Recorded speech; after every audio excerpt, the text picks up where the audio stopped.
Bahkan saya sendiri yang menyampaikan pesan Tuhan itu sering kadang hanya di kamar saja diam. Ya, di saat menyampaikan saya bilang sama Tuhan, aduh Tuhan, ngeri sekali pesanmu. Di sini beberapa waktu lalu, baru seminggu lalu ya, 2 handphone hancur itu. Bukan sesuatu yang salah secara pandangan manusia. Jangan sampai saudara berpikir itu ada nonton-nonton yang segala macam yang aneh-aneh. Bukan. Tetapi karena di saat Tuhan berfirman, jangan ada yang pegang handphone. Ternyata ada yang pegang handphone. Walau itu hanya membuka video yang biasa-biasa saja, tetapi kan perintah Tuhan tetap perintah. Dan sekecil itu pun Tuhan ingatkan. Akhirnya apa? Saya kumpulkan beberapa handphone. Hanya ada 2 yang Tuhan pilih. Dan dihancurkan. Sampai saya tutup mata, saya melihat ke samping. Jadi begitu kerasnya di sini. Karena apa? Benar-benar harus terpisah dari dunia. Ya. Bukan handphonenya yang salah. Tetapi kalau karena handphone kita terpisah dari Tuhan, kita mengabaikan perintah Tuhan, maka semua itu pun harus dihancurkan. Jikalau mata kirimu yang berbuat salah, maka congkel mata kirimu. Yang berbahagia ialah mereka yang mendengarkan firman Allah dan yang memeliharanya.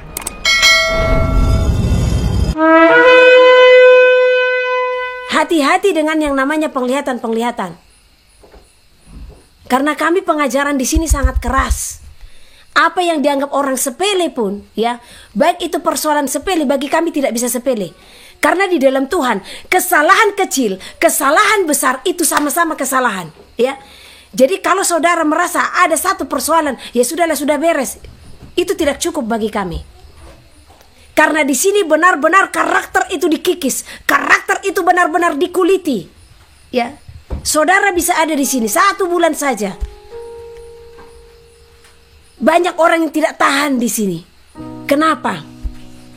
Karena di sini suara Tuhan itu benar-benar nyata untuk merobek. Makanya kalau orang yang mau bergabung di sini, saya benar-benar sampaikan, oh di sini jangan kalian melihat senyum saya saja. Karena saya yang kalian kenal saat ini belum tentu sesuai dengan yang kalian harapkan dengan kenyataannya, karena saya keras dalam mengajar. Jadi kalau dalam hal pengajaran jangan kaget jikalau saya sangat keras. Karena firman Tuhan itu seperti pedang. Pedang bermata 2, bahkan yang memisahkan antara sumsum dan tulang, ya. Jadi kalau berbicara pengajaran, saya tegas. Jangankan kepada saudara, kepada keluarga saya saja, saya tegas. Bahkan kalau tidak satu dalam pengajaran, saya siap mau terpisah, bagaimana saya siap. Saya menjunjung tinggi kebenaran. Saya menjunjung tinggi firman Tuhan. Ya. Jadi kalau mau bergabung di dalam tim ini, siap-siap saudara. Jangan lihat senyum saya. Karena pada akhirnya saudara akan melihat bagaimana pesan Tuhan itu tiap hari akan merobek saudara. Sekecil apapun kesalahanmu, baik dari perkataan, pikiran, semua akan dikikis, ya. Ini saja beberapa baru saya sampai kemarin. Mungkin hanya ada sedikit kesalahan di sini, ya. Tapi kemarin segitu sampai Tuhan bilang apa? Kenali sekeliling ini. Dan saya tahu itu hanya berbicara kesalahan pahaman mereka saja sedikit. Makanya saya bilang tadi sama mereka, yang sedikit ini bagi orang mungkin biasa saya, ya sudah, yang penting kita sudah berdamai. Tetapi di dalam Tuhan tidak cukup seperti itu. Karakter harus benar-benar dirobek. Karena kalau itu berulang-ulang, sama saja kita mempermainkan, ya.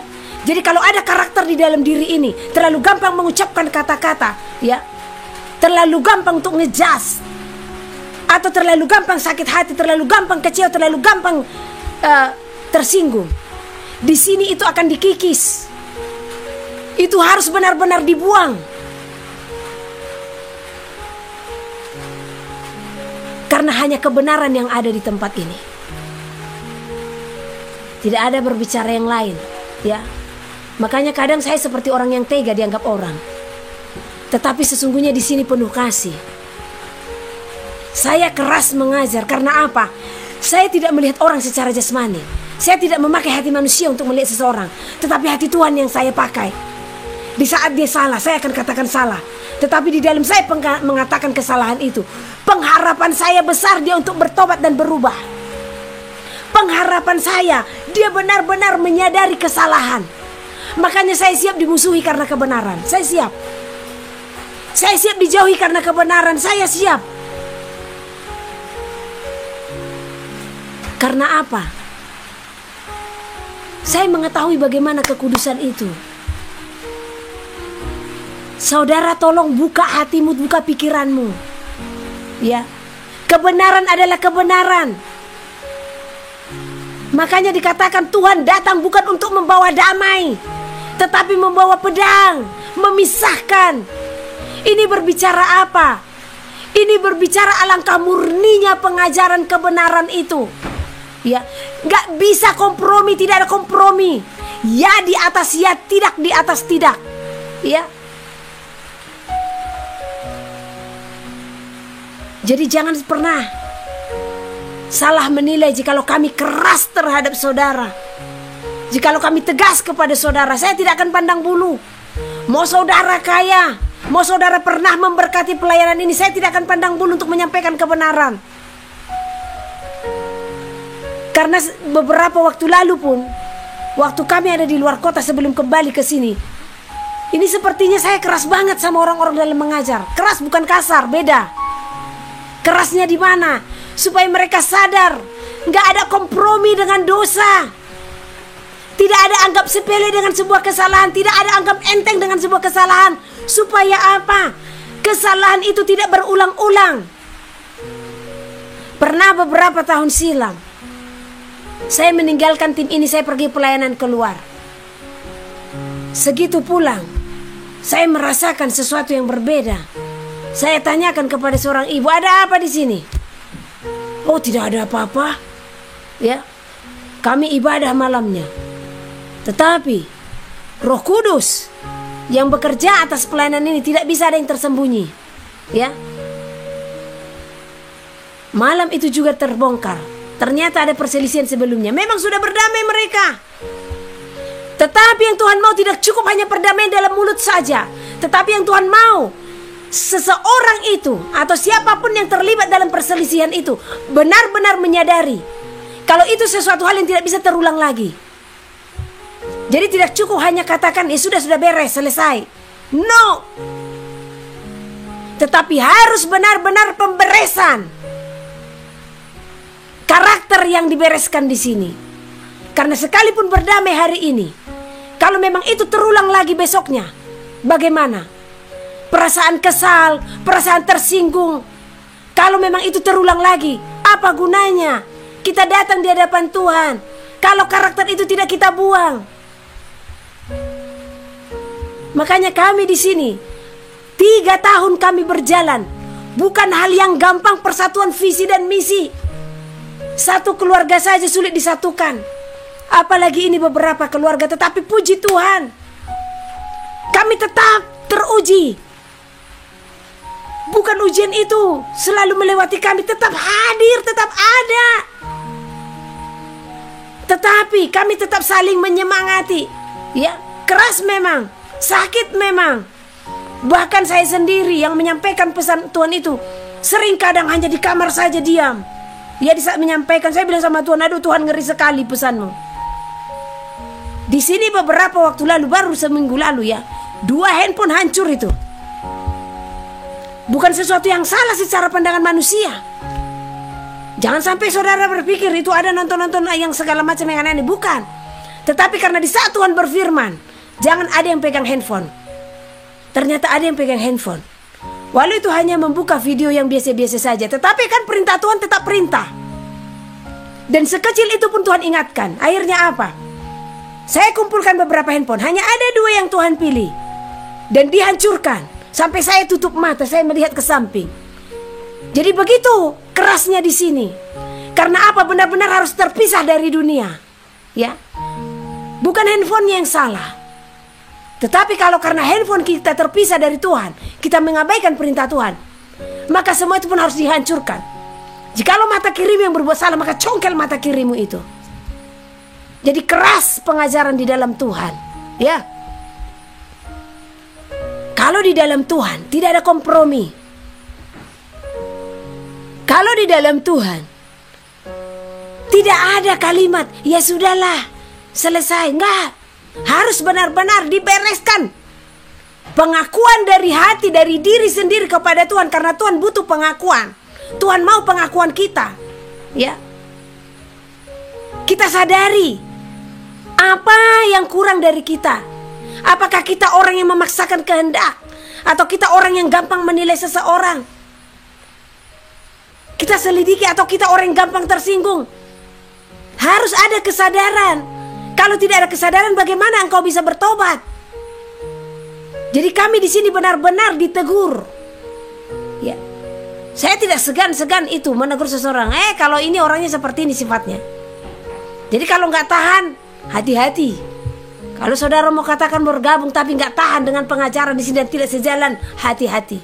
Ya, kepemimpinan di sini adalah pimpinan oleh Roh Kudus. Dan saya, Immanuel, hanya sebagai media menyampaikan, dan kami tidak akan menyampaikan segala sesuatu yang bukan berasal daripada Tuhan, karena kami ingat firman Tuhan. Seseorang itu akan mati, bukan mati secara jasmani saja yang dikatakan. Kalau mati secara jasmani itu tidak terlalu masalah, tapi kalau bagaimana kalau kematian itu secara roh, akhirnya masuk ke meja penghakiman. Hei, engkau mengatakan apa yang bukan berasal daripada aku, dan kau mengatakan daripada aku, maka tempatmu adalah neraka. Api yang kekal.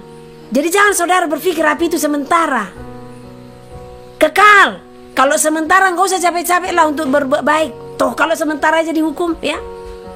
Namun kalau pada akhirnya setelah dunia game over, dan Tuhan membuat keputusan, yang sudahlah, kasihan mereka, ya, ditutup saja api neraka. Itu urusan Tuhan lah. Yang jelas selama kita ada di bumi, kita tahu yang tertulis. Api itu kekal, kata firman Tuhan. Ya. Jadi saya harus keras dalam mengajar hari-hari ini. Karena apa? Manusia terlalu menggampangkan melakukan kesalahan. Terlalu gampang menghujat. Terlalu gampang mencela. Terlalu gampang ngejudge. Ya, terlalu pendek untuk berpikir, susah untuk jujur. Itu sekarang manusia di akhir zaman. Ya, pendek sekali berpikir, sehingga gampang mengambil keputusan, kesimpulan, tetapi salah. Ya. Tuhan sudah mau datang, zaman semakin susah. Wilayah-wilayah yang Tuhan sebutkan tadi, berdoa saudara, jauhkan dirimu dari percabulan. Jauh. Pernah beberapa waktu silam, waktu kami ya sekolah misi di Surabaya, jadi dibuat praktek. Di Surabaya apa di Malang? Oh bukan, ini di Malang, seminar Evangelis Explosion. Jadi kita ada praktek, kita mendatangkan orang-orang untuk kita layani. Jadi saya tanya mereka, ini kebanyakan orang-orang muda dan mahasiswa. Saya tanya, kamu ke gereja tiap hari Minggu, ngapain? Karena saat itu Minggu ya, tapi kita sahabat ya. Ngapain ke gereja? Dia bilang apa? Untuk menghapus dosa. Lah? Terus? Ya sudah, kan? Satu minggu itu kan kita tidak tahu, kita mungkin jatuh ke dalam dosa. Jadi hari Minggunya menghapus dosa. Wow! Apa tidak terlalu sepele kita menganggap Tuhan itu? Apa tidak terlalu rendah kita anggap Tuhan itu? Dengan karakter yang berulang-ulang saja tidak bertobat, tidak berubah, kita sudah menganggap rendah Tuhan loh. Terus terang saya katakan kepada saudara, mau saudara tersinggung atau sakit hati silahkan. Yang penting dirobek semua. Kalau karaktermu berulang-ulang itu saja, gampang tersinggung, ya, mempertahankan prinsip, selalu merasa benar. Apalagi gampang kecewa, gampang marah, dan itu berulang-ulang sementara kamu beribadah, maka di sana kamu menyepelekan Tuhan. Kamu terlalu menganggap rendah Tuhan itu, karena Tuhan tidak suka dengan hal seperti itu. Jangan sesat. Tuhan tidak mau dirinya dipermainkan. Coba bayangkan betapa sakitnya hati Tuhan. Kamu angkat tangan menyembah, oh Tuhan, kamu menangis, tetapi karakter keras dalam dirimu tidak bisa kamu kikis. Berulang-ulang tahun ke tahun. bulan ke bulan, minggu ke minggu, itu aja dalam hatimu. Ya. Buang itu. Kamu mempermainkan Tuhan dengan semua itu. Jangan pernah mempermainkan Tuhan. Kamu harus saling mengasihi antara yang satu dengan yang lain. Ya.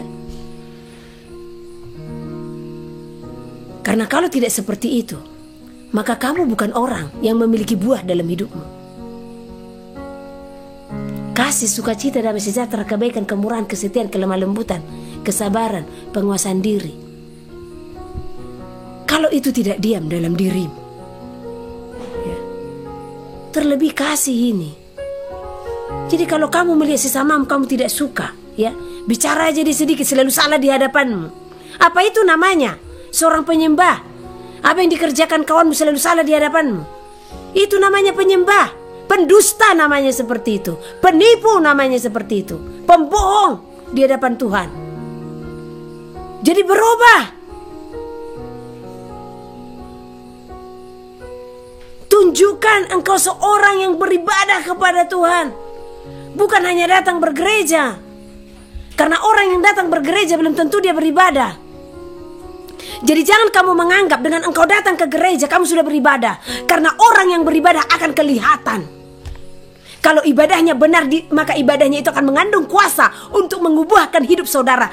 Pola pikir, sudut pandang saudara, cara berbicara, ya, perbuatan saudara akan berbeda. Dan orang lain akan merasakan ada buah dalam dirimu. Ada perubahan dalam dirimu. Orang melihat ada kesukaan dalam dirimu. Itu tandanya orang beribadah. Jadi engkau siapa? Orang yang beribadah atau tidak? Ini tiap hari Sabtu kita beribadah, ya. Ini kita ratusan orang. Adakah engkau memiliki hati seperti itu? Memiliki kuasa dalam setiap peribadatanmu? Mari. Jadilah manusia baru yang benar-benar manusia baru. Yang sudah diperbaharui hari lepas hari. Saya rindu saudara benar-benar bertobat. Saya rindu saudara benar-benar mengenal Tuhan. Saya rindu saudara benar-benar di saat dia datang ditemukannya tidak bercacat, tidak bernoda. Itu tujuanku berdiri di sini untuk saudara. Bukan untuk keuntungan, bukan untuk tenar, tidak. Tuhan tahu itu. Tetapi bagaimana supaya saudara masuk surga? Itu yang saya mau. Itu kerinduan saya. Karena Tuhan benar-benar membukakan segala sesuatu. Saya tidak peduli dianggap orang sesat. Saya tidak peduli dihujat-hujat segala macam. Biar. Karena Tuhan Yesus sendiri ditolak siapa? Ditolak ahli-ahli Taurat, para imam. Kalau saya pun ditolak para pendeta-pendeta, ya wes biarkan saja. Yang penting itu semua tidak akan menyurutkan saya untuk menyampaikan kebenaran kepada saudara. Kebenaran tetap kebenaran. Dan itu akan saya junjung tinggi. Kasih dan kebenaran itu akan saya junjung tinggi. Ya. Makanya saya bilang sama orang, mana pengajaran yang kami sampaikan yang tidak sesuai dengan firman, silahkan dibuka. Kalau memang tidak sesuai dengan firman, sudah tinggalkan, jangan ikut peribadatan ini. Tetapi kalau itu sesuai dengan firman, bertobat saudara. Karena Roh Kuduslah yang mengajari pelayanan ini. Ya. Aku mengasihimu di dalam Tuhan. Makanya semua dibahas, baik cara berpakaianmu, cara berbicaramu, akan saya bahas semua. Ya. Beberapa waktu lalu, beberapa hari lalu saya sedih loh dengan perkataan seorang ibu kepada saya. Saya menangis itu. Bahkan sampai kemarin saya menangis kepada Tuhan. Tadi pagi pun saya sampai menangis. Tuhan, saya keras memang menyampaikan kata-kata. Tetapi maksud dan tujuan saya baik. Supaya orang tahu kalau kemurnian yang ada di tempat ini. Tidak ada main-main di sini. Gak bisa sembarangan di sini menyampaikan perkataan-perkataan, gak bisa. Gak bisa asal-asal menuduh di sini. Gak bisa memberontak di sini. Ya. Yang Tuhan mau di sini kesatuan hati, ketertundukan akan otoritas, itu yang Tuhan mau. Bukan otoritas kepada saya, tapi otoritas kepada Tuhan. Dan Tuhan berfirman, ya. Ini hari-hari yang kita hadapi.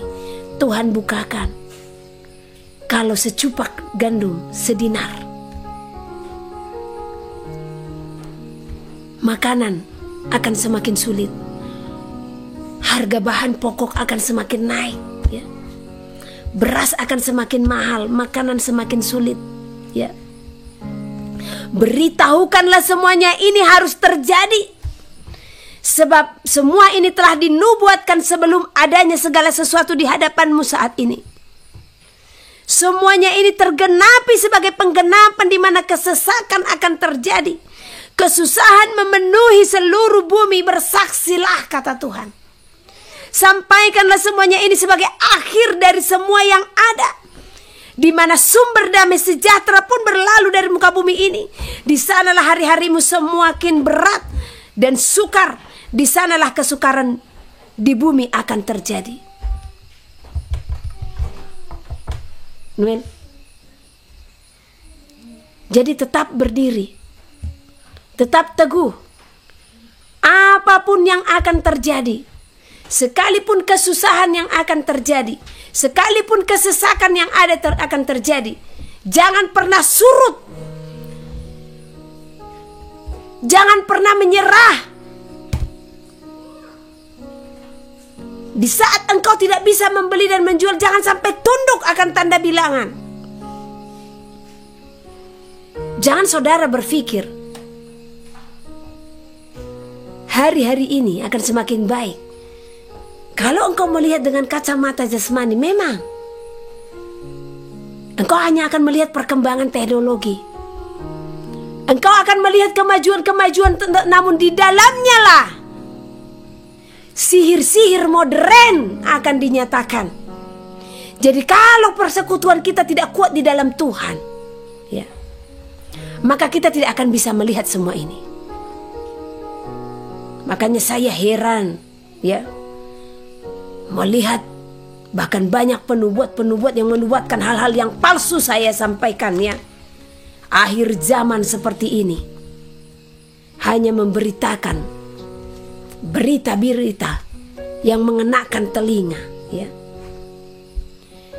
Tuhan memberikan Yeremia pasal 14. Saya akan baca. Beginilah firman Tuhan tentang bangsa ini. Mereka sangat senang mengembara dan tidak menahan kakinya. Sebab itu Tuhan tidak berkenan kepada mereka. Tetapi sekarang Ia mau mengingat kesalahan mereka dan mau menghukum dosa mereka. Jangan di saat Tuhan berfirman seperti ini engkau mengatakan, Tuhan kan penuh kasih karunia, Tuhan penuh keadilan. Sejarah berulang, ya. Tuhan berfirman kepadaku, janganlah engkau berdoa untuk kebaikan bangsa ini. Inilah yang saya dapatkan di saat menjelang pemilu. Janganlah engkau berdoa untuk kebaikan bangsa ini. Kenapa? Karena seluruh negeri saatnya akan dipakai sebagai penggenapan akan masa apa? Masa susah, masa aniaya, masa kesesakan akan bumi. Ingat, menjelang kedatangan Tuhan, siksaan berat. Jadi kalau ada pengajaran yang mengatakan, ya, kita tidak akan mengalami aniaya sebelum kedatangan Tuhan, ya, saya katakan inilah pemberitaan-pemberitaan palsu yang meninabobokan umat-umat Tuhan. Jelas tertulis di dalam Matius, Markus, Lukas, semuanya. Menjelang kedatangan Tuhan, siksaan berat yang akan kita hadapi. Apa yang mau saya sampaikan kepada saudara hari Selasa, itu bagaimana Tuhan berfirman, apa yang akan kita hadapi. Saatnya saudara harus bersiap untuk iman martir. Kalau iman saudara tidak siap untuk iman martir, maka kebinasaan. Saatnya kita harus siap di sini, bahkan mempertaruhkan nyawa kita untuk kebenaran. bukan iman pengecut. Di saat saudara ditodong dengan segala peraturan-peraturan, di saat saudara ditodong dengan segala kenikmatan dunia dan menjadikan saudara untuk tertunduk, maka saudara pun jatuh.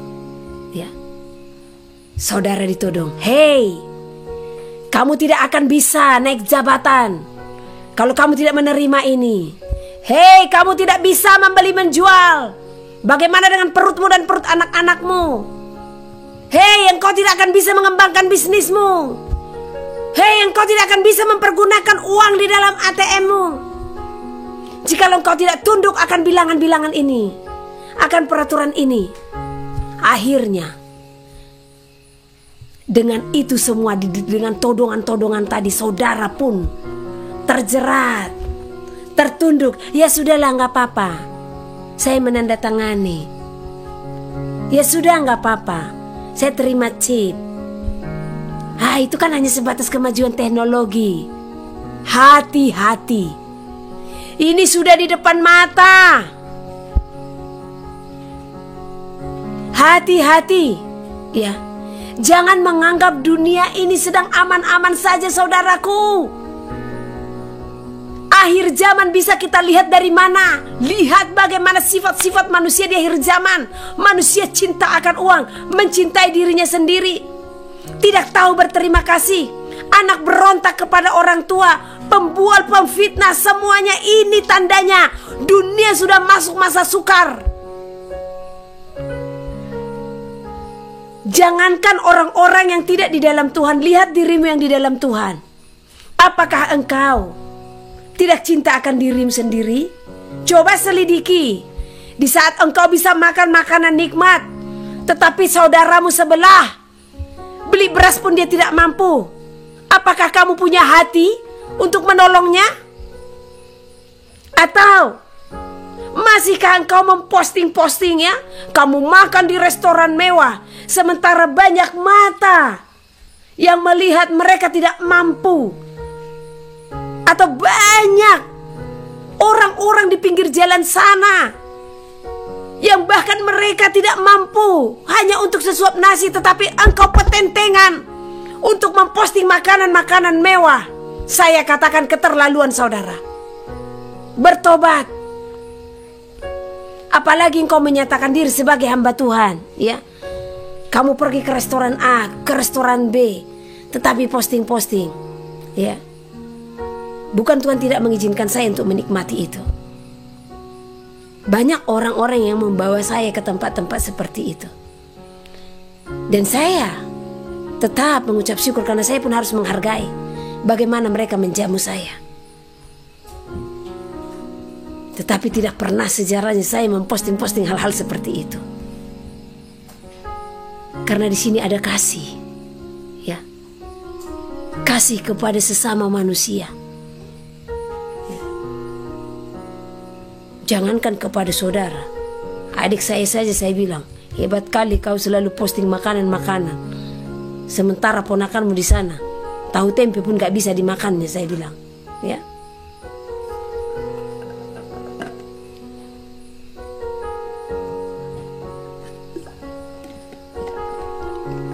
Kalau kamu punya kesempatan menikmati semua itu, Tuhan tidak larang. Tapi setidaknya jangan membuat hati menangis, hati orang-orang yang tidak mampu. Ya, kita lanjut. Kenapa Tuhan berfirman, janganlah engkau berdoa untuk kebaikan bangsa ini. Itu tandanya bukan kebaikan lagi yang akan muncul, tetapi kesusahan demi kesusahan. Belum apa-apa saja, ini beras sudah naik setiap hari 200 perak. Saya ingat, ya, di tempat ini, ya, kami tahun 2022, harga beras saat itu per 16 kilo 155.000. Tidak berapa lama naik 165.000. Kemudian naik lagi, dan sekarang berapa? Ya, di kampung halaman saya sudah 270.000, 250.000 paling murah. dari 155.000 hanya dalam tempo berapa lama? 1 tahun, ya, naik 100.000. Hebat. Ya, tahun depan berapa lagi nih beras? Bisa 300-an. Ya, mungkin nggak tahun depan, tahun ini mungkin sudah 300-an ya. Habis bagaimana? Beras kita ini pun sudah berpindah itu. Ya. Jadi lihat ini semua. Jangan kamu buka-buka handphone. Hanya apa? Lihat model-model tas, lihat jualan-jualan online ya. Apalagi? Lihat masak-masak segala macam. Itu saja yang dilihat. Lihat bagaimana perkembangan perekonomian, perkembangan segala sesuatu di negeri ini. Hubungkan semua dengan firman Tuhan, supaya engkau mengetahui apa sih yang sedang terjadi saat ini. Makanya sampai Tuhan berfirman, janganlah engkau berdoa untuk kebaikan bangsa ini. Sebab apa? Bangsa-bangsa akan semakin bangkit. Mereka akan semakin menyatakan diri mereka berkuasa. Mereka akan semakin menyatakan diri mereka sebagai Tuhan. Nah ini, orang yang menganggap dirinya sebagai penguasa adalah orang yang menyatakan dirinya sebagai Tuhan. Ya. Tetapi ini adalah penggenapan. Menjelang apa? Kedatangan Tuhan. Menjelang kedatangan Tuhan, baca Alkitabmu, baca kitab sucimu. Jangan kamu nina-bobokan. Itu pentingnya saudara membaca. Karena ya, ini lagi kami bahas tadi pagi. Ini perlu kita baca sekarang. Periode demi periode Alkitab, kitab suci akan direvisi. Kita mendengar bagaimana ini di satu wilayah di dunia sudah direvisi, dan setelah direvisi apa yang menjadi isinya? Menentang hukum kasih. Seperti itulah nanti firman Tuhan ini dinodai kesuciannya. Makanya dikatakan Yehezkiel, kemurkaan Tuhan akan Tuhan nyatakan di akhir zaman. Karena apa? Mereka menodai kesucian firman Tuhan. Ya, Alkitab kita sekarang saja sudah direvisi, saudara. Ini terjemahan baru, ini dari terjemahan lama ke terjemahan baru, ke terjemahan baru 2. Tetapi jujur, saya tidak akan memakai yang baru itu. Karena saya melihat bagaimana ayat-ayatnya yang sudah direvisi. Ya. Bahkan saya lebih senang sebenarnya membaca terjemahan lama yang pertama sekali. Ya. Dan bahkan saya lebih senang membaca bahasa Batak, Bibel. Karena apa? Jadi bahasa Batak itu dari Ibrani, Jerman ke Batak. Jadi tidak terlalu banyak dia proses-proses penerjemahannya. Kalau ini yang kita pegang, Alkitab ini sudah banyak sekali rule-rule-nya. Jadi makanya antara terjemahan lama, terjemahan baru pun banyak ayatnya yang kadang membuat kita salah. Ya. Salah satu contoh saya kasih ayatnya tentang Hana. Ya. Di terjemahan baru dikatakan Hana mencemooh penina. Sementara firman Tuhan benar-benar menentang pencemooh. Ya. Tetapi di ayat itu dikatakan kalau Hana mencemooh penina. Nah, sementara di terjemahan yang lain, ya, Hana sudah bisa berbicara dengan lebar kepada penina. Ya, setelah Hana hamil, setelah Hana mengandung, ya, berbicara dengan lebar artinya, ya, dia tidak bisa lagi ditindas oleh penina. Tetapi kalau Hana mencemooh penina itu salah, ya. Nah, hal-hal seperti ini dan banyak ayat-ayat yang saya temukan, yang sebenarnya kalau kita baca terjemahan aslinya bisa berbeda pengertiannya. Makanya kalau saya membaca itu, ya, tidak cukup hanya ini saja. Saya baca beberapa terjemahan.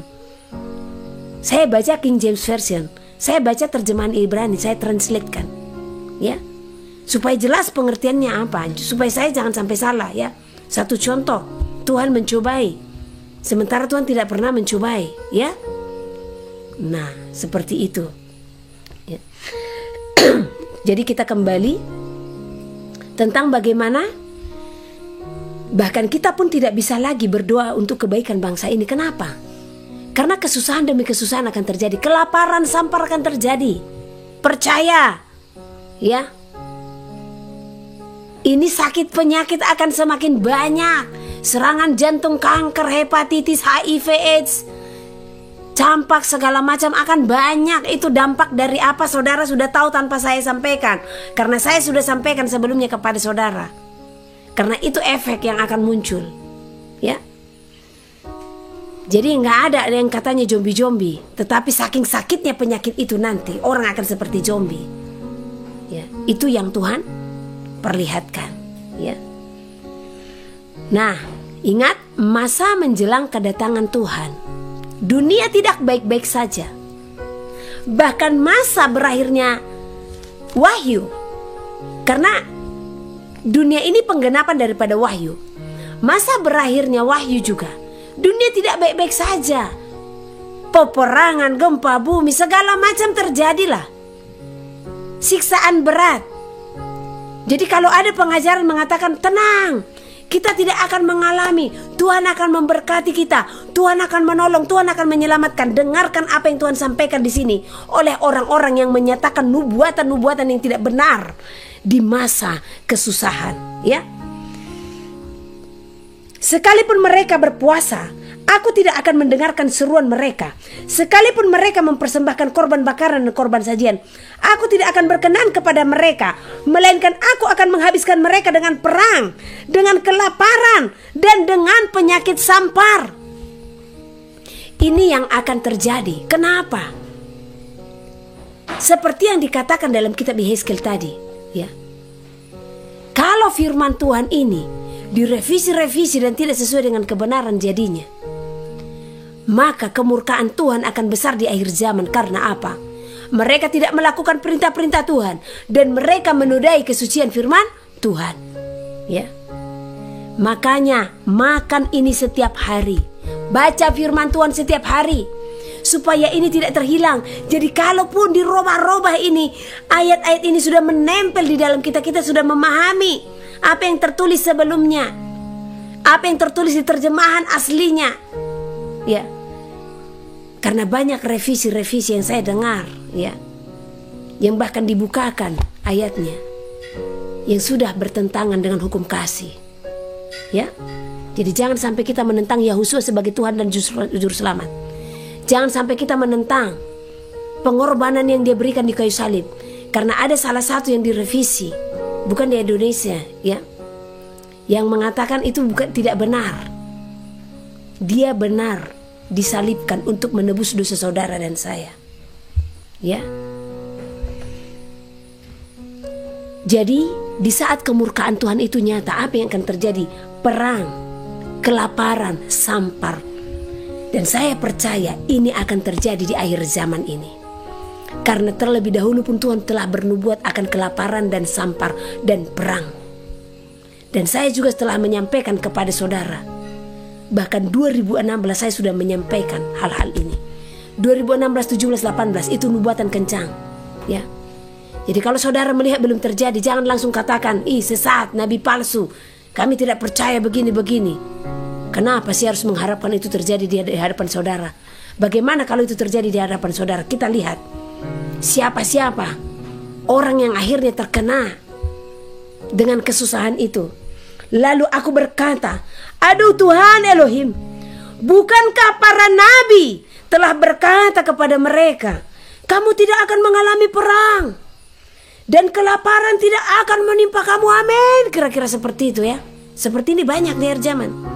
Tetapi firman Tuhan, aku akan memberikan kepadamu damai sejahtera yang mantap di tempat ini, amin.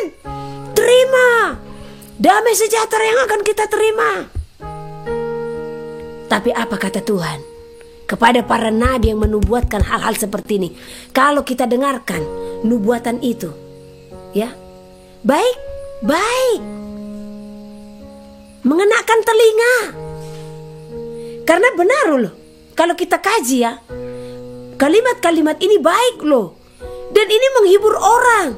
Ini yang diharapkan kebanyakan manusia. Tetapi siapa mereka yang menubuatkan ini? Seperti apa nubuatan itu? Saya ulang kembali. Bukankah para nabi telah berkata kepada mereka, kamu tidak akan mengalami perang dan kelaparan tidak akan menimpa kamu, tetapi Tuhan akan memberikan kepada kamu damai sejahtera. Bahkan ini perkataan Tuhan yang dikatakan. Tetapi aku akan memberikan kepada kamu damai sejahtera yang mantap di tempat ini. Mereka menyampaikan itu bahkan seolah-olah itu Tuhan yang berfirman. Ya, jawab Tuhan kepadaku, kata Nabi Yeremia, para nabi itu bernubuat palsu demi namaku. Aku tidak mengutus mereka, dan tidak berfirman pada mereka. Mereka menubuatkan kepadamu penglihatan bohong, ramalan kosong, dan tipu rekaan hatinya sendiri. Ya. Nah, paham? Jadi jangankan di zaman ini saudara terkasih, di zaman dahulu juga para nabi sudah bernubuat palsu mengatakan sesuatu dari Tuhan. Mereka mengatakan Tuhan berfirman, kamu tidak akan mengalami perang dan kelaparan tidak akan menimpa kamu. Aku akan memberikan kepadamu damai sejahtera yang mantap di tempat ini. Nah, kalau mendengar itu ya, wow, amin, amin. Jadi di akhir zaman juga manusia mengharapkan hal-hal seperti ini. Banyak orang yang saya dengarkan bahkan dengan telinga ini ya, mereka menubuatkan ladang-ladangmu akan menghasilkan, engkau akan diberkati, engkau tidak akan mengalami kesusahan. Wow. Saya pernah mengalami ini di Bali. Kami sama-sama berdoa. Ya. Tetapi seseorang melihat ada roh yang gelap masuk ke si penubuat. Sampai dia bilang, Bu, tolong lihat itu. Saya melihat roh gelap. Di saat dia katakan itu, saya mendengarkan dia bernubuat kepada seseorang, kau tidak akan mengalami kesusahan begini. Di hati saya sudah Tuhan katakan, dia bernubuat palsu. Dia menyatakan kebohongan. Rekaan hatinya lah yang disampaikan, kata Tuhan ya. Tetapi seorang ibu menahan tangan saya, minta dia didoakan. Udah tua ya, doakan saya, sehingga saya tidak langsung ke dia. Karena tadinya saya mau memberhentikan. Ya, karena yang keluar dari mulutnya bukan nubuatan yang berasal daripada Tuhan, tetapi rekaan hatinya. Ya, karena puji Tuhan, di sini semua kelihatan. Tuhan memberikan karunia pengenalan akan roh. Jadi kami bisa tahu mana itu yang berasal daripada Tuhan, mana yang tidak. Mana itu bahasa-bahasa roh, yang itu hanya fasih lidah, atau bahasa roh yang mengandung kuasa. Ya. Nah, saat itu seorang yang mengatakan kepada saya melihat roh yang gelap menghampirinya. Dia datang menghampiri si penubuat itu. Ini di Bali kejadiannya ini. Tahun 2017, 2018, saya lupa. Jadi akhirnya saya melihat mereka heboh. Saya menghampiri mereka. Ternyata si penubuat ini, karena si seseorang yang melihat roh hitam itu mau menolong dia sebenarnya, mau mendoakan dia supaya yang hitam itu tidak merasuknya. Jadi dia memegang pundaknya. Nah, langsung si penubuat ini, penubuat palsu lah saya katakan karena yang palsu ya, dia katakan, siapa kamu berbicara kepada hambaku ini? Urusanku memilih hamba yang aku urapi, bukan urusanmu, katanya. Kayak gitu ucapannya. Wah, langsung saya berdiri di dalam kepenuhan ya. Langsung mereka tumbang. Ya, dan tidak berapa lama saya sudah kepenuhan dan berkata-kata. Dia pergi meninggalkan ibadah itu. Nah ini. Ya. Padahal ini terkenal dulu ini di Facebook ini. Dia langsung tercampak waktu saya berdoa bagi mereka. Ya. Nah, nggak ada bedanya kan? Ini yang menubuatkan hal-hal yang seolah-olah baik didengar telinga, tetapi Tuhan katakan apa? Para nabi itu bernubuat palsu demi namaku. Aku tidak mengutus mereka. Jadi jangan terlalu gampang mendengarkan nubuatan-nubuatan. Kalau sudah didengar, Ada kesusahan, percaya Tuhan akan melindungi. Percaya kelaparan tidak menimpa kita. Amin. Itu yang saudara harapkan. Amin. Karena saudara takut untuk susah. Ya, bahkan ketakutanmu akan kesusahan itulah yang menjeratmu nantinya untuk menerima tanda bilangan 666. Tetapi di saat kamu tidak takut susah karena kebenaran, maka percaya Tuhan akan melindungimu. Ya. Tuhan berfirman, aku tidak mengutus mereka, tidak memerintahkan mereka, tidak berfirman pada mereka. Mereka menubuatkan kepadamu penglihatan bohong, ramalan kosong, dan tipu rekaan hatinya sendiri. Jadi ingat, siapapun kita di sini, makanya saya ingatkan, jangan terlalu berkanjang akan nubuatan-nubuatan, akan mimpi penglihatan lah. Ya. Tetapi kalau engkau mendengarkan segala nubuatan yang berasal daripada Tuhan, berdoa. Ya. Berdoa. Tetapi junjung tinggi kebenaran, kasih. Ya. Firman Tuhan itu yang perlu kita pegang, itu yang perlu kita pelajari. Karena di akhir zaman banyak orang karena hatinya saja, apalagi sudah merasa hebat di seorang gembala atau di seorang hamba Tuhan, ya. Dia tidak senang dengan yang lain, gampang-gampang dia tumpangkan tangan, ya. Aduh, bagaimana nanti penghakiman yang akan dinyatakan kepada orang-orang seperti ini, ya. Terlalu gampang menyatakan penglihatan, terlalu gampang menyatakan suara Tuhan, ya. Apa hukum bagi mereka? Mari kita baca. Sebab itu beginilah firman Tuhan mengenai para nabi yang bernubuat demi namaku, padahal aku tidak mengutus mereka. Dan yang berkata, perang dan kelaparan tidak akan menimpa negeri ini. Para nabi itu sendiri akan habis mati oleh perang dan kelaparan. Dan bangsa yang kepadanya mereka bernubuat akan tercampak mati di jalan-jalan Yerusalem, disebabkan oleh kelaparan dan perang, dan tidak ada orang yang akan menguburkan mereka. Wow, sadis. Jadi hati-hati, jangan asal bernubuat, jangan asal menyampaikan penglihatan, jangan asal menyampaikan suara Tuhan. Ya, mereka sendiri, istri-istri mereka, anak-anak mereka yang laki-laki dan perempuan, demikianlah akan kutumpahkan kejahatan mereka ke atas mereka. Jadi saya sampaikan kepada saudara-saudara, baik engkau yang katanya mendengar suara Tuhan, selidiki benar enggak itu. Jangan itu hanya rekaan hatimu. Makanya saya ajarkan kepada saudara, orang yang mendengar suara Tuhan itu ada memiliki ciri fisik, bukan rekaan hati saja. Tanya mereka, bagaimana sih Tuhan itu berfirman? Ya, ada itu dengan audible, ya, langsung didengarkan di telinganya. Ada itu tangannya menulis, tidak diperintahkan oleh otak, tangannya menulis saja di saat Tuhan hendak berfirman. Dan ini banyak dialami oleh para hamba-hamba Tuhan yang sudah tersohor, ya. Nah, ada itu mulutnya yang dipakai, dia bergerak sendiri, berbicara seperti itu. Jadi jangan katakan, oh dia berbisik-bisik, ya, dia mulutnya komat kamit seperti dukun. Jangan, hati-hati. Karena terlalu gampang ngejudge, terlalu gampang menghakimi, kita juga salah, ya. Ada yang dipakai mulutnya bergerak sendiri. Satu contoh seperti itu. Jadi mulutnya dipakai berkata-kata, dan dia menyampaikan. Kenapa saya bisa menyaksikan semua ini? Saya alami, ya.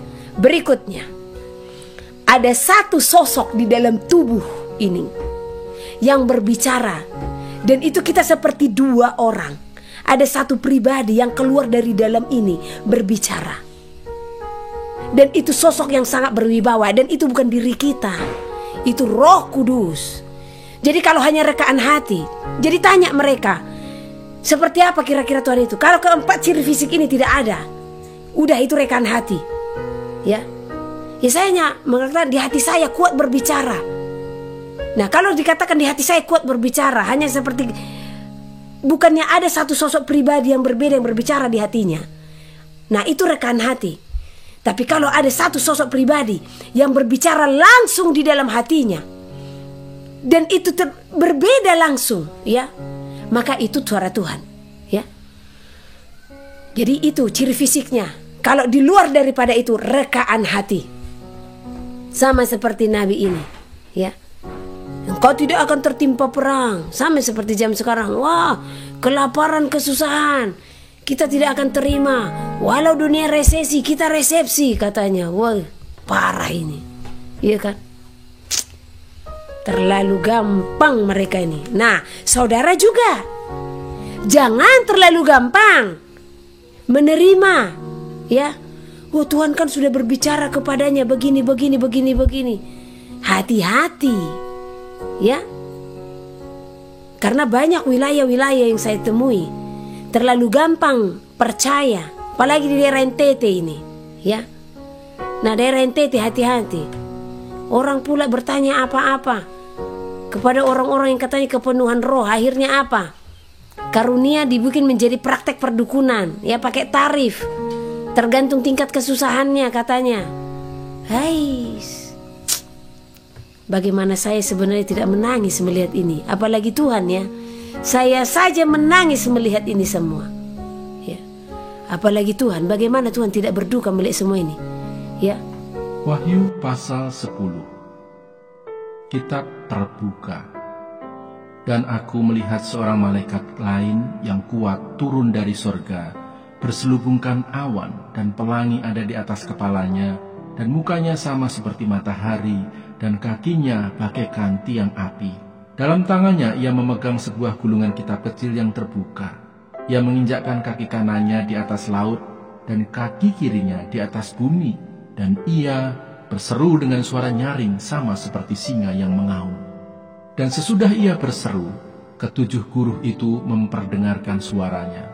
Dan sesudah ketujuh guruh itu selesai berbicara, aku mau menuliskannya, tetapi aku mendengar suatu suara dari surga berkata, meteraikanlah apa yang dikatakan oleh ketujuh guruh itu, dan janganlah engkau menuliskannya. Dan malaikat yang kulihat berdiri di atas laut dan di atas bumi, mengangkat tangan kanannya ke langit, dan ia bersumpah demi Dia yang hidup sampai selama-lamanya, yang telah menciptakan langit dan segala isinya, dan bumi dan segala isinya, dan laut dan segala isinya, katanya, tidak akan ada penundaan lagi. Tetapi pada waktu bunyi sangkakala dari malaikat yang ketujuh, yaitu apabila ia meniup sangkakalanya, maka akan genaplah keputusan rahasia Allah, seperti yang telah ia beritakan kepada hamba-hambanya, yaitu para nabi. Dan suara yang telah kudengar dari langit itu berkata pula kepadaku, katanya, pergilah, ambillah gulungan kitab yang terbuka di tangan malaikat yang berdiri di atas laut dan di atas bumi itu. Lalu aku pergi kepada malaikat itu dan meminta kepadanya supaya ia memberikan gulungan kitab itu kepadaku. Katanya kepadaku, ambillah dan makanlah dia. Ia akan membuat perutmu terasa pahit, tetapi di dalam mulutmu ia akan terasa manis seperti madu. Lalu aku mengambil kitab itu dari tangan malaikat itu dan memakannya. Di dalam mulutku ia terasa manis seperti madu, tetapi sesudah aku memakannya, perutku menjadi pahit rasanya. Maka ia berkata kepadaku, engkau harus bernubuat lagi kepada banyak bangsa dan kaum dan bahasa dan raja. Wahyu pasal 11. Dua saksi Allah. Kemudian diberikanlah kepadaku sebatang bulu seperti tongkat pengukur rupanya, dengan kata-kata yang berikut, bangunlah dan ukurlah bait suci Allah dan mezbah dan mereka yang beribadah di dalamnya. Tetapi kecualikan pelataran bait suci yang di sebelah luar, janganlah engkau mengukurnya, karena ia telah diberikan kepada bangsa-bangsa lain, dan mereka akan menginjak-injak kota suci 42 bulan lamanya. Dan aku akan memberi tugas kepada dua saksiku, supaya mereka bernubuat sambil berkabung 1260 hari lamanya. Mereka adalah kedua pohon zaitun dan kedua kaki dian yang berdiri di hadapan Tuhan semesta alam. Dan jikalau ada orang yang hendak menyakiti mereka, keluarlah api dari mulut mereka menghanguskan semua musuh mereka. Dan jikalau ada orang yang hendak menyakiti mereka, maka orang itu harus mati secara itu. Mereka mempunyai kuasa menutup langit, supaya jangan turun hujan selama mereka bernubuat. Dan mereka mempunyai kuasa atas segala air untuk mengubahnya menjadi darah, dan untuk memukul bumi dengan segala jenis malapetaka, setiap kali mereka menghendakinya. Dan apabila mereka telah menyelesaikan kesaksian mereka, maka binatang yang muncul dari jurang maut akan memerangi mereka dan mengalahkan serta membunuh mereka. Dan mayat mereka akan terletak di atas jalan raya kota besar, yang secara rohani disebut Sodom dan Mesir, di mana juga Tuhan mereka disalibkan. Dan orang-orang dari segala bangsa dan suku dan bahasa dan kaum melihat mayat mereka 3,5 hari lamanya, dan orang-orang itu tidak memperbolehkan mayat mereka dikuburkan. Dan mereka yang diam di atas bumi bergembira dan bersukacita atas mereka itu, dan berpesta dan saling mengirim hadiah, karena kedua nabi itu telah merupakan siksaan bagi semua orang yang diam di atas bumi. 3,5 hari kemudian masuklah roh kehidupan dari Allah ke dalam mereka, sehingga mereka bangkit, dan semua orang yang melihat mereka menjadi sangat takut. Dan orang-orang itu mendengar suatu suara yang nyaring dari sorga berkata kepada mereka, "Naiklah kemari." Lalu naiklah mereka ke langit, diselubungi awan, disaksikan oleh musuh-musuh mereka. Pada saat itu terjadilah gempa bumi yang dahsyat, dan 1/10 bagian dari kota itu rubuh, dan 7.000 orang mati oleh gempa bumi itu. Dan orang-orang lain sangat ketakutan, lalu memuliakan Allah yang di sorga. Celaka yang kedua sudah lewat. Lihatlah, celaka yang ketiga segera menyusul. Yang berbahagia ialah mereka yang mendengarkan firman Allah dan yang memeliharanya.